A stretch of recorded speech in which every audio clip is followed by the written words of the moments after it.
Railway प्रशासनाने वेताळ परिवाराला दिलेला शब्द पाळला. विद्यार्थ्यांसाठी बोगदा मंजूर. शेतकऱ्यांच्या प्रश्नावरही निघाला तोडगा. वेताळ परिवाराच्या आंदोलनाला मोठे यश. रेल्वे अधिकाऱ्यांच्या भेटीनंतर प्रत्यक्ष कारवाईला सुरुवात. याच्याबद्दल सविस्तर माहिती अशी की वेताळ परिवाराच्या वतीने विविध मागण्यांसाठी पुकारण्यात आलेल्या आंदोलनाची दखल अखेर रेल्वे प्रशासनाने घेतली आहे. आंदोलन स्थगित करताना रेल्वे अधिकाऱ्यांनी जो शब्द दिला होता त्या शब्दाची पूर्तता करण्यासाठी आज वरिष्ठ अधिकाऱ्यांनी प्रत्यक्ष घटनास्थळाची पाहणी केली. या भेटी दरम्यान विद्यार्थ्यांच्या सुरक्षितेसाठी बोगदा देण्याची मागणी मान्य करण्यात आली असून शेतकऱ्यांच्या प्रश्नावरही पर्यायी मार्ग सुचवण्यात आला आहे. गेल्या अनेक दिवसापासून या परिसरातील विद्यार्थ्यांच्या शाळेच्या रस्त्याचा प्रश्न प्रलंबित होता. रेल्वे अधिकाऱ्यांनी आज दिलेल्या भेटीत विद्यार्थ्यांसाठी स्वतंत्र बोगदा तयार करण्याची अधिकृत तयारी दर्शवली आहे. या कामासाठी आवश्यक असलेल्या कागदपत्रांचा पाठपुरावा लवकरात लवकर करावा. आम्ही प्रशासकीय पातळीवर हे काम तातडीने मार्गी लावू असे आश्वासन यावेळी रेल्वे अधिकाऱ्यांनी दिले.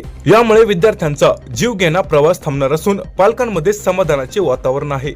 शेतकऱ्यांनी ज्या ठिकाणी बोगद्याची मागणी केली होती तिथे तांत्रिक कारणास्तव बोगदा होणे शक्य नसल्याचे अधिकाऱ्यांनी स्पष्ट केले. मात्र शेतकऱ्यांची गैरसोय होऊ नये म्हणून अधिकाऱ्यांनी स्वतःहून पुढाकार घेत एक पर्यायी जागा सुचवली आहे. या नवीन जागेवर बोगदा झाल्यास शेतकऱ्यांचा मार्ग सुखकर होऊ शकतो.